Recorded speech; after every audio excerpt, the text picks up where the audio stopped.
దేవునికి స్తోత్రం. నేటి దినాన మన అరుణోదయపు దేవుని వాగ్దానము కీర్తన గ్రంథము 119వ అధ్యాయము 133వ వచనము.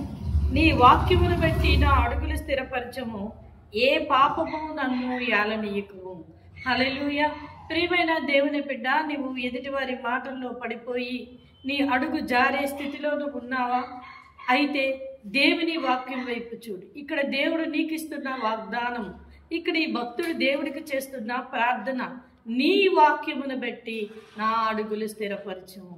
ఏ విషయంలో నువ్వు జారిపోతున్నావో, పడిపోతున్నావో, దేవుడి దినాన ఆ వాగ్దానాన్ని నీకు ఇస్తున్నాడు. దేవుని వాక్యం వైపు చూసి వాక్యానుసారమైన జీవితాన్ని నువ్వు జీవించినప్పుడు జారిపోతున్న నీ అడుగులను ఆయన సరైన మార్గంలో పెట్టి నిన్ను స్థిరపరిచి, పాపము ఏది నీ మీద ఏలుబడ చేయకుండా ఆయన నిన్ను బలపరిచి, దీవించి, ఆశీర్వదించి అనేకులకి నిన్ను ఆశీర్వాదకరముగాను దీవెనికరముగాను నిలబెట్టబోచున్నారు.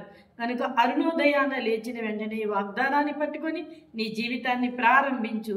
ఆయన నిన్ను స్థిరపరిచి, నిలబెట్టి, బలపరిచి అనేకులకి ఆశీర్వాదకరముగాను దీవెనికరముగాను మార్చుతున్నారు. ఆమేన్.